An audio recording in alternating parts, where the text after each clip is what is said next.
হে everyone, good morning. আজ 7:30 ঘুম থেকে উঠেছি। তো ঘুম থেকে আজকে অনেক তাড়াতাড়ি উঠে গেছি। ঘুম থেকে উঠে সকালে ফ্রেশ হয়ে জল বিস্কুট খেয়েছি, ড্রাই ফ্রুটস খেয়েছি, সমস্ত কিছু খাওয়া কমপ্লিট। এখন যাবো ব্রেকফাস্ট তৈরি করতে।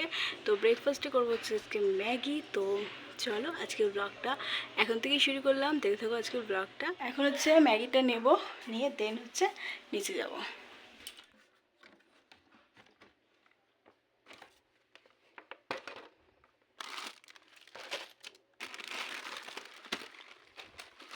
ম্যাগি নিয়ে নিয়েছি, এখন চললাম হচ্ছে নিচে। আজকে ম্যাগিটা একটু অন্যরকমভাবে করব, স্যুপ করব না, মানে স্যুপ মতো করব না। একটুখানি সয়া সস দেবো, টমেটো সস দেবো, একটু পেঁয়াজ, একটুখানি কাঁচা লঙ্কা। যদি ক্যাপসিকাম থাকতো আরও ভালো হতো, যেহেতু ক্যাপসিকাম নেই সেই জন্য ক্যাপসিকাম ছাড়াই করলাম। এত বক বক করে, পুরো কানের পোকা নাড়িয়ে দেবে।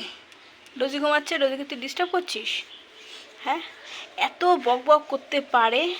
এসেছে ম্যাগি খেতে, ম্যাগিটা বানাচ্ছি, আর তার মধ্যে যে ও 100,000খানা কথা বলে ফেললো। এত বক বক বক বক বক বক বক বক বক বক করছে, সত্যি কথা। চেঞ্জ করে আমি এখানে বসে গেছি হচ্ছে শাপলা ছুলতে। তো শাপলা তোমাদের কাদের কাদের খেতে ভালো লাগে অবশ্যই আমাকে কমেন্টস করে জানাবে। আমার তো ভীষণ ভালো লাগে, যেটা সর্ষে বাটা দিয়ে করা হয় শাপলাটা, সেটাই ভালো লাগে। বাট এমনি খেতে না একদম ভালো লাগে না। যাই হোক, তো আমি এখন শাপলাটা ছুলে দেবো। আজকে অনেক কিছুই রান্না হবে, তো মা বললো একটুখানি শাপলাটা ছুলে দিতে, তাহলে তাড়াতাড়ি একটুখানি কাজগুলো এগিয়ে যাবে। যেহেতু মা এখন একা একাই রান্নাবান্নাগুলো করে, সবজিও মাই একা একা কাটে। ওই টুকটাক সবজি যেগুলো আমি কাটতে পারবো সেগুলো আমাকে বলে একটু কেটে দিতে। তারপরে আমি উপরে চলে এসেছিলাম, মাথায় একটুখানি তেল দিয়ে নেবো। আজকে মাঝে মাঝে একটুখানি হেয়ার কেয়ার করি এখন, নাহলে চুলটা একেবারেই নষ্ট হয়ে গেছে। 1 বছর পর মাথায় একটাও চুল থাকবে না আমার। এই জন্যই যে কটা আছে সেগুলোকে বাঁচিয়ে রাখার চেষ্টা করছি, মাঝে মাঝে একটুখানি চুলের যত্ন নিই। আর আমি তো এরকম টাইপের হয়ে গেছি যে মাঝে মাঝে চুল আঁচড়াতে তো ভুলেই যাই। তো যখন মনে পড়ে তখন যখন আঁচড়াই, প্রচণ্ড পরিমাণে আমার চুল ওঠে, সেটা দেখলে আমার রীতিমতো কান্না পেয়ে যায়। তো মাথায় তেল দেওয়া কমপ্লিট, মাথায় একটু তেল দিয়ে নিলাম। আর এখন যাব হচ্ছে জামা কাপড় ভেজাবো, দেন হচ্ছে একটু দোকান যাব, কিছু টুকটাক জিনিস কেনা আছে সেগুলো কিনবো, দেন এসে ঘরের কাজগুলো করব। এটা হচ্ছে আমার বিছনার অবস্থা, এখন অবধি তুলিনি, তুলবো, কারণ বেড কভারটা চেঞ্জ করব, সেই জন্য বিছনাটা এখনো তুলিনি।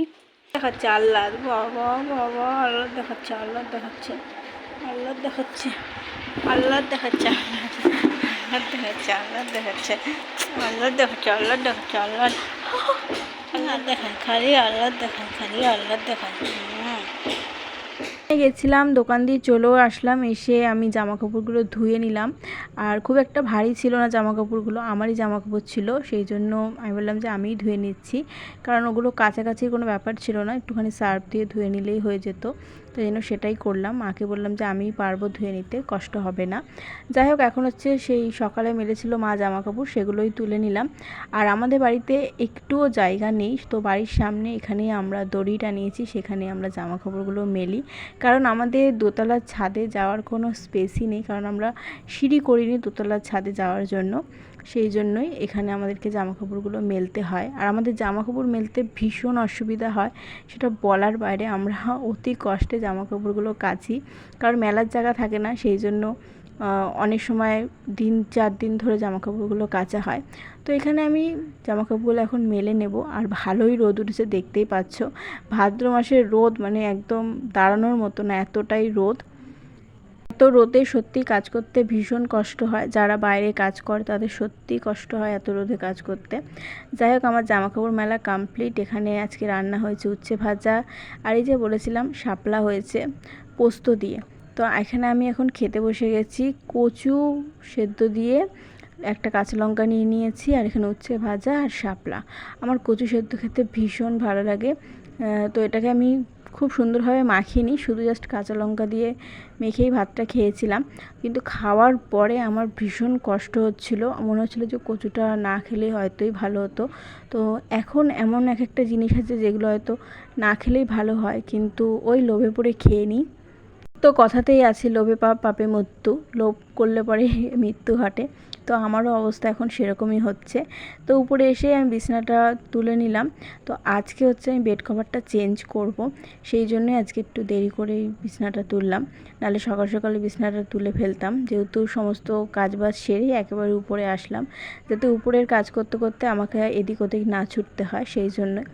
যাই হোক, তো এখন আমি প্রথমেই বেড কভারটা চেঞ্জ করে নিলাম, দেন বালিশের কভারগুলোও চেঞ্জ করে নিলাম। আবার তো সামনে পুজো আসছে, তখন তো আবার চেঞ্জ করতেই হবে। পুজোর আগে আগে আমি অনেক কাজবাজ করি, অনেক কাছাকাছি করি, ঘরদোর পরিষ্কার করি, বাট এই বছর আমি কতটা কি পারবো জানি না, কিন্তু ওই যতটা পারবো চেষ্টা করব করার। যতটা পারবো ঘরদোর একটুখানি পরিষ্কার করার। আমি প্রতি বছরই ঘর ঝাড়ি, সমস্ত কিছু ধোয়া কাচা করি, বাট এই বছর হবে কি না জানি না। ঝাড়ু দেওয়া হয়ে গেছে, এখন হচ্ছে ঘরটা মুছে নেব, দেন হচ্ছে যাব হচ্ছে স্নান করতে। নিচের ঘরটাও মুছবো, আজকে অনেকটা বেলা হয়ে গেল কাজকর্মগুলো সারতে সারতে। তো স্নান টান করে চলে এসেছি, এখন হচ্ছে আমি একটুখানি সিঁদুর পরে নেবো। আর আজকে শ্যাম্পু করেছি মাথায়। শ্যাম্পু না করলে না, মাথায় যখন প্রচণ্ড পরিমাণে নোংরা জমে যায়, মাথাটা পুরো ভার হয়ে থাকে, আর একদম ভালো লাগে না। আর আজকে যেহেতু তেল দিয়েছিলাম, সেই জন্য শ্যাম্পুও করে নিলাম। তেল দিয়ে আমি মাথায় বেশি দিন রাখতে পারি না, আরও আমার বেশি অস্বস্তি হয়, সেই কারণে।